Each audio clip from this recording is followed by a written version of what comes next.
Welcome to the Doctors on Social Media podcast. Okay, let's go.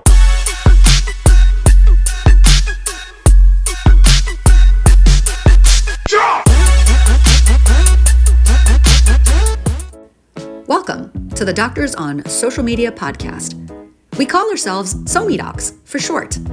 Here in this show, we bring you today's most interesting content and we dissect it together. SoMe Docs is looking to create unique buzz and excitement within the field of healthcare and to showcase the movers and shakers who are making a difference today. Our episodes are available in both visual recordings and audio format, so you can soak us up through whichever medium fits best. Don't forget to give us a shout out online or share what you love. I'm so excited that this episode is bringing to us Dr. Aleea Gupta. So welcome everybody to Social Dissections, where we take a standout social media post and we dissect it together. So Dr. Gupta, let's have you actually introduce yourself very briefly, and then we're going to show everybody your reel. Sure. Hi, everybody. I'm Aleea Gupta. I'm a family physician. I'm one of the older docs on social media. I've been in practice since the late 90s, and right now I'm a direct primary care practice owner. It's a private practice model, no insurance, very simple. I absolutely love it. And, pretty much I'm here on social media to share more about direct primary care, just about what it's like being a doctor these days. And hopefully just showing that you can still find places in medicine where you can really enjoy your work and find a work-life balance that works for you. Fantastic. Great intro. All right, let's share the screen now. So here's the reel.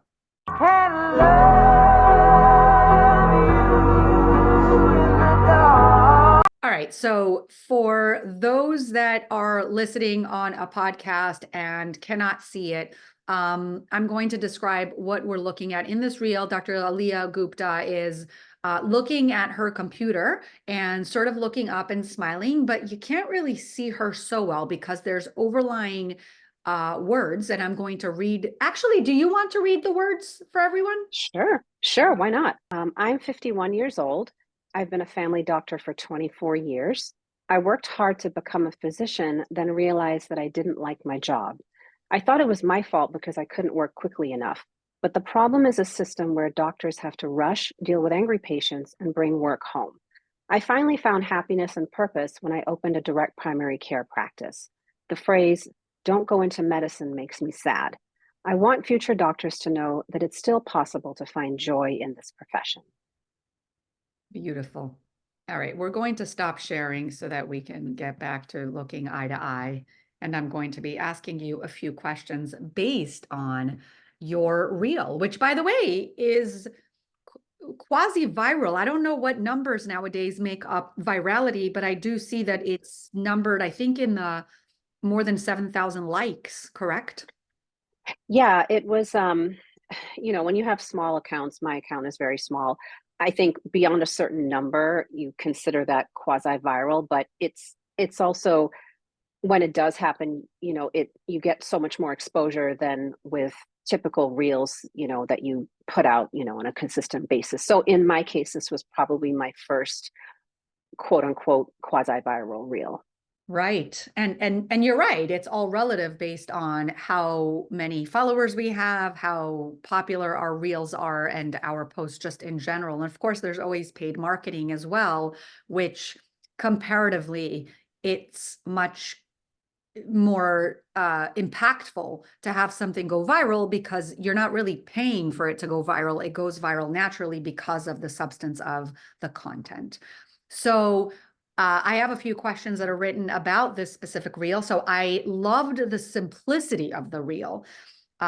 Dissecting it now, it's really a basic video of you working on your computer with words overlaid on top. So where did you come up with this idea? So I started my account in 2018 when I opened my practice, and initially it was an account geared towards finding, connecting with potential patients for my practice. And then as my practice grew and filled, I kind of pivoted the account to make it far more geared towards future doctors, med students, residents, other doctors who are perhaps becoming unhappy with their place in medicine. And so, as you know, the more you work on social media, the more you try out different things. And so, around the time that I made that reel, it was a trend where people were putting text, and the text was related to maybe a struggle, some things about themselves, and then a twist where there was something difficult that they were working through. And so that audio, which I believe is a clip of an Adele song, was linked to that particular style of reel. And so I emulated the style, but put my own, story and information behind it. That makes complete sense. And I wonder if, just thinking about sort of social media strategy, if that Adele song is tied to all kinds of accounts that are also sharing that simplicity in that their reel and their struggles that are overlaying, then I can see how it can sort of help certain reels go viral more than, right? If something, so there is some strategy behind your having posted that. Definitely. And I've tried different things. Social media, it's constantly evolving. And I think it also comes back to what you're comfortable doing. Sometimes there's a fun trend that's easy. I'm a mom, I'm a professional, so I can't do things that are, a little bit raunchy or that are too young for me, or I can't do dancing things because, my kids will say, Mom, what are you doing? So I always have to keep it very professional but light. But as I've watched what happens, there's so many different types of reels you can make. You can make one where you just speak your content. You can make one where you do, day in the life, where you show your office, where you you have a thought. But they say that certain styles work for certain accounts and certain people. And so I think perhaps within this space of medical, having that chance to put a message out there that is either, a couple sentences or sometimes a paragraph long seems to somehow connect and get a message across easily.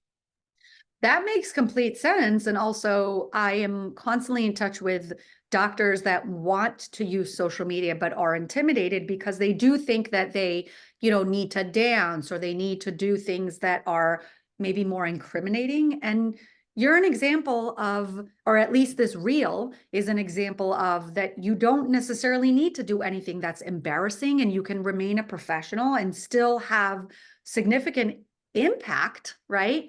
That's clearly shown by the virality of your reel. Absolutely. Thank you. And I think it's just about finding what you're comfortable doing, because at the end of the day, you're putting yourself out there. You want to be authentic. Your patients may see it. Your mom may see it. Who knows where it's going to go? And so I think if you just know who potentially could see it, and you just kind of, cover those possibilities, then it we underestimate what we're capable of doing, especially as physicians in this space. And people want to hear our messages as varied as they are. So it's just about figuring out what format works for you. 100%. Now, were you addressing other doctors when you posted this, or patients? I was addressing younger doctors. I was thinking of, again, the whole pre-med, med school, resident, young doctor area, because that at the moment is where my account mostly speaks to. But there is some overlap because I think people are interested in physicians, they're interested in healthcare, and they're interested in people telling the stories of what they're going through. And so, having had the experience of working as a physician, being unhappy, finding a place where I'm happy, and also a place that offers healthcare to people who can't afford it, people who are unhappy with not having enough time with their doctors. So I think there's an appeal to non-medical and non-physician people as well with this particular content. Yeah, there's definitely a duality here that really speaks to what I've been growing with SoMe as well, because, Mhm. right, I'm building sort of like a health and healthcare resource hub on doctorsonsocialmedia.com. And everyone's always like, well, what's your target audience? And that's a great question. But while I'm looking really to teach doctors and to, have them hear stories like yours and the different inspirational experiences that doctors are sharing everywhere, we're also looking to grow our voices so that the rest of the world can see it, the non-medical professionals can see it, and sort of understand what happens behind the scenes and maybe why we're burning out or why things don't work the way that they do. And so that is a good lead into the next question. You write in your overlay, quote, "The problem is a system where doctors have to rush." So for those who are listening who don't know or don't understand the complexities of a healthcare visit like you and I do from having experienced it firsthand, can you explain why doctors have to rush? Absolutely. I realized that doctors have to rush the first day of the first job that I had out of medical training. In medical training, you usually have a scaled back schedule. So even when you're a third year resident in your final year, you still may only see, let's say, 8 to 10 patients that are, moderately complex. You have time to ask questions with your attending. You're sort of gearing up to be efficient, but you still have, plenty of time. And then that's also mixed in with days where you're not seeing patients and maybe you're, in the ICU or you're in GI rotation or something else. So the pace is nothing like the day you sign your contract and you show up at work and you're told you're going to be booked with, 12 patients per half day. And 12 patients per half day, that's 24 in a day, right? In a 8 to 5 time period with, let's say, an hour for lunch, but or let's say 9 to 5. But when you have to look after 12 people within a short time frame and they're not coming in with one problem like a cold, they're all new to you. They have, a list of problems. They've probably been waiting a month, sometimes 6 weeks to see you, and they're determined to get all 5 problems answered. It is very stressful. It is very, very difficult. You don't learn about customer service in medicine. So you show up and you people are ranting at you because they're mad at the system, and it's overwhelming. And even if you work like that and you get used to it and you build a tolerance, it is still exhausting and impossible in primary care. And that's sort of a mid number. There's some practices where people are pushed to see 30 in a day, or they just have to get it done because they need a certain amount of numbers to display to the boss or to the corporation that's running the practice. But that boils down, the way they book it is also impossible. I mean, they'll book 10 minutes for one and maybe 20 minutes for a physical, and things are overlapping, and then people come in and they're running late, and it's just really, really difficult. And I felt that discordance the minute I started, and I thought, wait, this is not what I wanted to do. This is not how we're supposed to do it. But here I am, and my paycheck depends on it, so I better figure out a way to do it. And I think that's what most of us in medicine go through for most of our careers, unfortunately. You said something interesting that just tends to be coming up in other discussions with physicians that I have, which is that we don't learn this in medical school. I'm going to be talking about the student section that we're going to open soon later in this conversation, but I just wanted to point out that you are certainly not the first to, talk about the topics that aren't taught in medical school that are relevant to working doctors today. This seems to Right. be occurring again and again and again and again. So clearly there is something missing, right, from our medical education, and we need to fill those gaps. And Yep. really, we need to do it soon because the medical students are graduating, every year, and they are still missing those, what you call customer service aspects. And I agree, it's the customer service, it's the empathy, it's the marketing, it's running of the business. Oh, do you Right. have anything to say about that? Oh, I completely agree. I think that it's it's responsibility is a heavy word, but it, the older you get, and again, we joked about, I'm one of the oldest folks around, I think, at 52, but having a responsibility and a wish to mentor and give something back to our profession so that the younger generation is not blindsided. I know that a lot of things that I understand now, I learned just from living and from experience. And then you and I are also not employed by anybody at the moment, so we're able to speak freely and honestly. And I think that's also something that is missing in healthcare, because where do young doctors go to find this? Where do they ask these questions in a way that doesn't come back to be the reason they don't get hired, right? Or the reason that their contract doesn't be renewed. You have to be so careful who you ask and who you talk to. So where can they go to find out the real deal?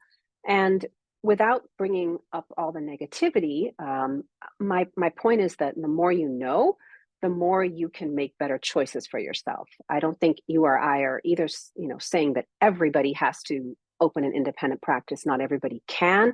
Not everybody can afford to or has the option or is in a specialty that allows it. But the more you understand, the more you can negotiate for yourself. And here we get into a whole nother topic, right? Of doctors advocating for themselves, learning more about business and the legality behind medicine, so that you don't get trapped in some of the situations that our generation did, where you sign a contract and there's a non-compete, and then there's a big old, 200,000 tail on your insurance. And so on your malpractice, so you really can't leave. So perhaps knowing more will empower the future generation. And that's certainly my hope.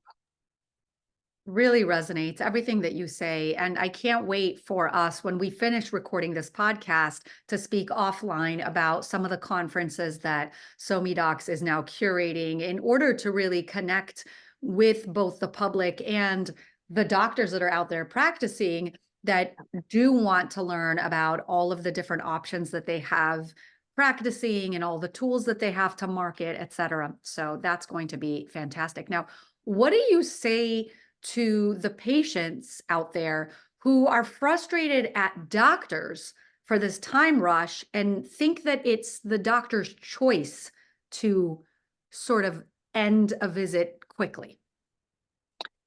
I think you have to tell the truth, which is that I it would be hard pressed to find a physician who says they enjoy practicing at that speed and that that's how they want to practice. If you strip away all the other factors, if you asked a doctor, hey, how much time do you want to spend with a patient? They'll probably say as much time as they need. There are some people who really only need 10 minutes and they don't want to be in your office very long. They've got to get back to their job and their responsibilities. There are others, who really need a long time to dig into what's going on. And so maybe a half hour, 45 minutes, or, at most an hour is enough to get a lot of stuff done.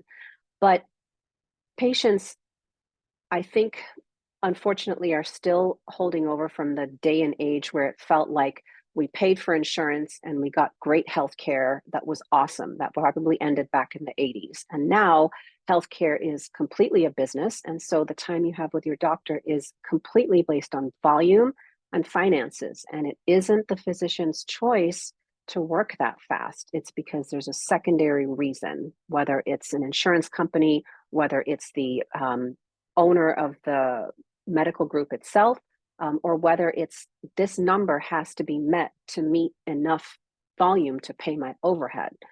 And so hopefully understanding that is something that will help patients learn to negotiate the system a little bit as well, and perhaps redirect some of the frustration at where it really should be unloaded. And that's with the financial status of healthcare at the moment. I love that. I love the concept of being able to vocalize frustrations, especially using the tools of today, right? Like social media connects us, and we can now openly, audibly, loudly speak up about what doesn't work in healthcare. Obviously, it's easier for some of us than for others. You and I don't work for employers, and so we can vent and we can raise awareness all we want. No one's going to reprimand us on it. But that's the really cool part. And it makes me feel good that we can do that. And it also makes me feel good to have built a place where doctors can share what they've learned and their resources, even to the point of, share negative experiences, right? We can do it professionally Right. anonymously. We can leave out identifiers, but let's talk out loud about experiences that were really negative so that we can dissect those and sort of think of ways to prevent that moving forward. Absolutely. Absolutely. And there was recently an experience that I shared in a post with a colleague of mine who was a surgeon and found out, at the beginning of December that they were short of the 100 surgeries needed to collect their surgery center bonus. And with December and not enough time, OR time left over, not enough time, to gather enough patients, they were faced with this dilemma of, do I let the bonus go? Do I try to find enough patients in that time? Do I come back in the middle of my Christmas vacation, which I had already scheduled, already paid for, fly back, operate, and then fly back to vacation? And that's what the colleague did. But I put it out there as a post to sort of say, what if they hadn't found out? What if the surgery center coordinator who likes them hadn't told them? The medical group wasn't going to let them know. And they would have reached the end of the year and said, hey, where's my bonus? And then said, well, you were 10 surgeries short. But just the whole lack of transparency and disclosure, let alone the out of pocket fees, all of it is wrong. But I started a side series on my Instagram, which is just true stories about medicine today. And I don't want to share only the negative. I want to definitely share some of the uplifting parts of this job and also the ways that, you and I and other doctors are improving healthcare and improving the profession. But it's important to know what's really happening so that if you are a surgeon, maybe you'll read that post and say, hey, maybe I should check my numbers before December gets here. Yeah, there's certainly things that we can learn from both positive experiences and negative experiences. So we have a student section, as mentioned, opening soon. What do you suggest that we do to prevent more burnout in our profession, especially since we can now gather in the back alleys using tools of the online world to connect us? And how can we impact change? I love that there's a student and medical student area that's developing within SoMe Docs. I was looking at the announcement of that and kind of what content you're looking for. And I think you were asking about people who want to pitch lectures to that topic. I think it's very needed. I think part of connecting is seeking out other student groups online and other individual students online and perhaps trying to recruit them to this resource. But I think it's something that we need to do. And I think we have to also perhaps poll the students to find out what they want to know, what they're looking for, as well as, think within among ourselves as an older group in terms of what we want to share with them, what we think is important, right? Because mentorship is a two-way street.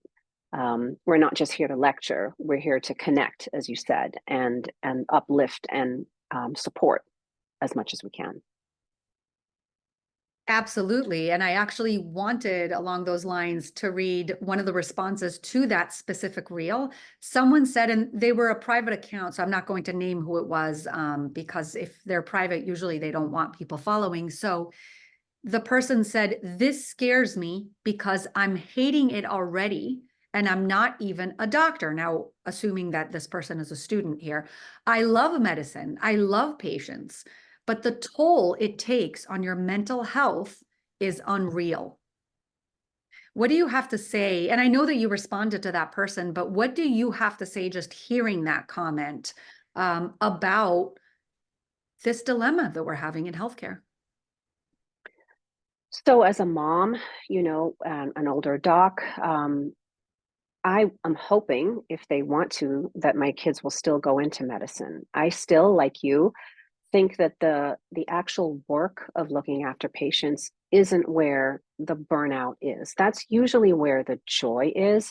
It's the structure within which we have to work that leads to the burnout and the restrictions, the demands, the rules, the way compensation is structured. But if you take apart an actual physician visit where you're in the room and you're looking after a patient and you follow them along over years, or you're a surgeon and you're doing a procedure, or you're OB and you deliver a baby, or you're peds and you follow a kid from birth till adolescence. That's where the joy is. And thankfully, I think people are still people. And so that work of medicine and being a doctor, I think, is just as joyful. In fact, the tools we have nowadays make it, frankly, quite exciting. Between AI, different things we have, in the pipeline with genetics and whatnot. But it's the structure that leads to burnout. And so if we want to address burnout, we have to address the structure. And that's where this whole debate about how healthcare is set up, financed, and how we work comes in. So along those lines, do you think that private practice is making a comeback? And do you feel like there's momentum in movements like direct care, which you've built your practice around? Absolutely. Um, I can speak to direct primary care personally. When I opened my practice in 2018, it was probably about 5 years old. There were maybe about 1,500, just 100 or so practices. But in the last couple of years, the movement has grown. There are practices popping up everywhere. I can see that locally. I can see that on a national level. There's a national organization now, the Direct Primary Care Alliance, which provides advocacy, education, mentorship. It's fantastic. But to private practice, I've also seen private practice grown. My husband works for a large medical group, and in that time, I've watched multiple physicians leave and open up independent practices to which I now refer. So we're sort of this funny dichotomy where he works for the large group and then I work independently. And so I have all of these independent colleagues, and some of them were working with him, and then they're now out in our community. And everybody says the same thing, that it takes a good 3 to 5 years to fully get your practice off the ground. So you certainly have to plan ahead for it financially, but everybody that has done it is night and day happier. And so I'm seeing it happening all over the country. And if anything, I think we're just not sharing enough to let other doctors know it's completely possible to run a private practice nowadays.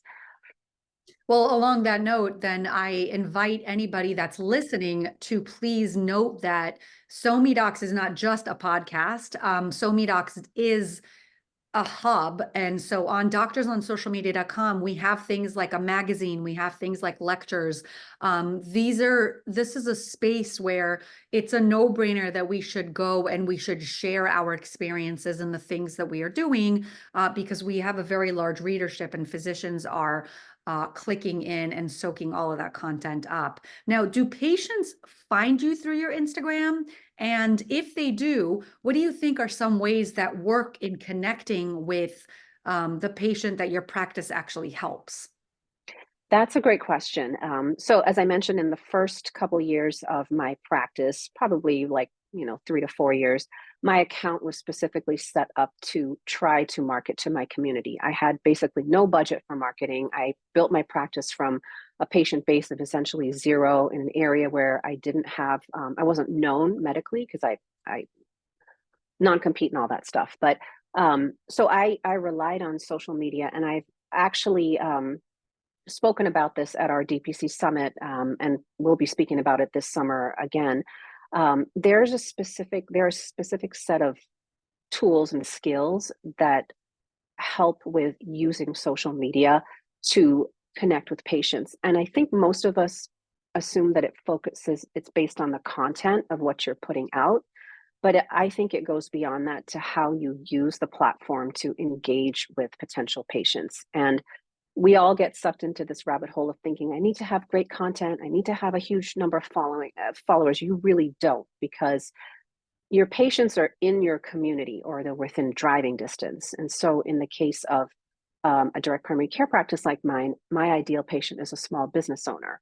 So I used social media to specifically connect with small businesses in my area virtually.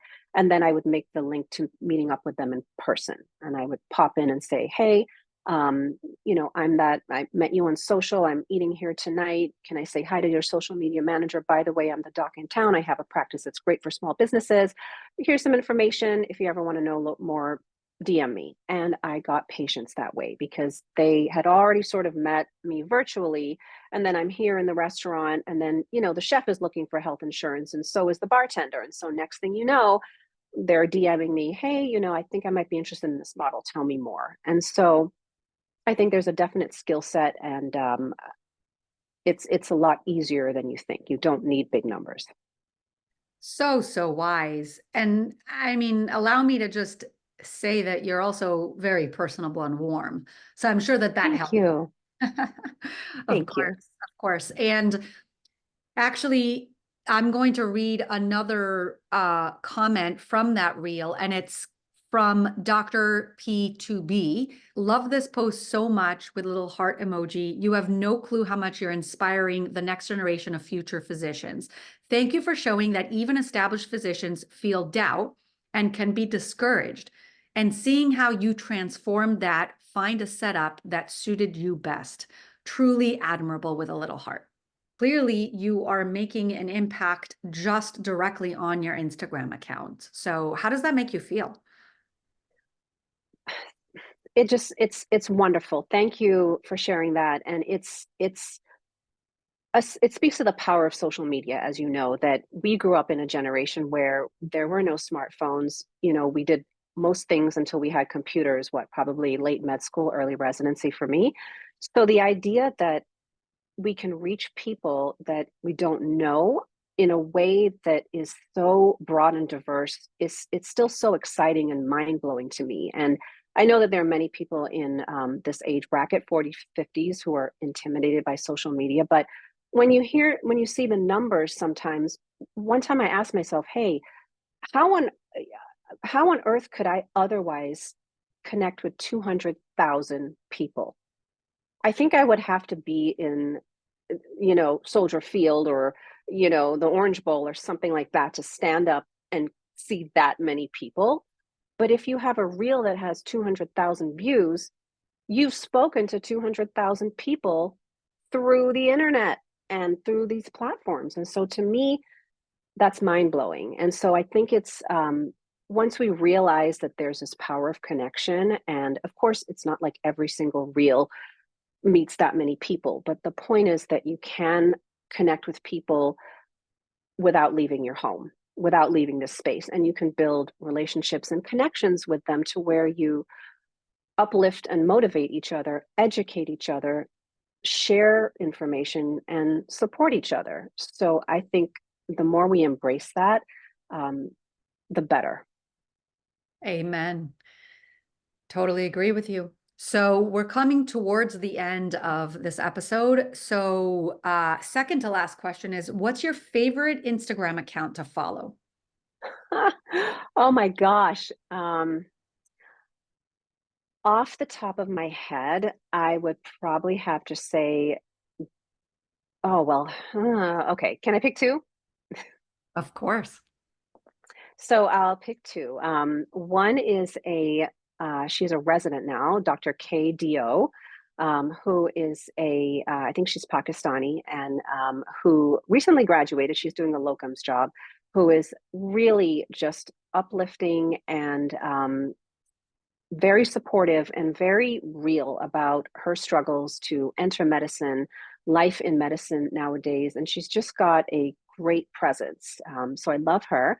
And then I also love Dr. Laura Vader, who is well known. She also graduated residency, I think, a couple years ago. She's an oncologist and attending now. And she has a beautiful way of presenting her content, which is geared towards supporting medical trainees, um, trying to work on parameters around sleep deprivation, and then also just about uplifting the medical profession as a whole. And she does it just in a beautiful way that almost everything she writes resonates with me. And she's a writer, and she's written a book. And what's nice is I've connected with both of them, personally. And so it's a journey that you go on social media, where you support one another, and it's lovely to see content that resonates so widely. Wonderful. And I actually know that we published an article that Dr. Vader wrote, so I'm familiar with some of her work. All right, so the next section is called the shout out wheel. Now, it's very simple. I give you the instructions, but let me share my screen. It's more fun than anything. We will go to, let's see. Here we go. So can you see the screen now? Mhm. You see some, okay, perfect. Can you now see the doctor profile, the doctor Yep. directory? Perfect. Mhm. Okay. What we're going to do is we are going to shout out a doctor. So you pick basically a specialty. That's step one. So these are all the specialties that are available. Okay. And say it out loud. Wait, so I can pick anything? Yeah, any specialty, just one specialty. Okay. Family medicine. Family medicine. Okay, here we go. It's almost like a Jeopardy or like a wheel where you're picking something perfect. And I actually see you popping up in the back over there. All right, next is pick either something in the practice type or outside exam rooms or social media. We're basically going to niche down our search until we get a doctor that we're going to shout out in this episode. Let's do direct primary care. Okay, here we go. Direct care model and both DPC and DSC. And we can probably Yes. cover that on a different episode. All right. Now pick either on social media or one of these outside exam rooms. Let's say Instagram. Okay, love it. Now we still have 11 docs, so one or two more picks, either outside exam room or on social media. We want to really niche it down to one or two people. Okay. Oh, wait, so you want to, okay, within here. One more. Let's do LinkedIn and Facebook. Okay, love it. So let's do that. And then I am going to be niching it down even further and say also, let's do YouTube also, because that's just one person that's on all of it. Look who it is. That's right. So I am going to take the filters away. And we've got Dr. Marielle Concepcion, who we clearly both know. She is Yep. a rising star in the direct care model. Yes. She has a podcast. She actually has a series on SoMeDocs, Yep. their DPC stories that I named after her, my DPC story podcast. So Love awesome. it. I'm glad that we got to shout out Dr. Concepcion. I'm sure that she'll be happy that we did that. And hopefully we will have her on the show as well. Let me stop sharing. Well, thank Let me you take so a screenshot so I can see. Yeah, do it. There we Hold go. on. Let me share the screen then. Let me reshare it.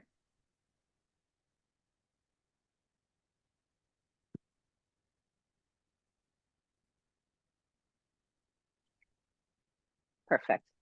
Okay, awesome. Yeah, she'll be appearing on the show. Okay. So we are at the end of the episode. I really appreciate you taking time to come on the show. I hope that you enjoyed it as much as I did. Oh my goodness. Thank you for having me. I have followed your account since the very beginning, since before you actually started the whole SoMe Docs website and organization and entity. So I've been a fan and a supporter for the longest time. I know we talked long ago, and so it's lovely to connect with you again here and happy to be part of SoMe Docs and just really look forward to collaborating more and uplifting our fellow physicians. So thank you so much for having me. Thank you so much. And likewise, great work. Cannot wait to see you grow even further, especially in your practice. And thank you to everybody for tuning in.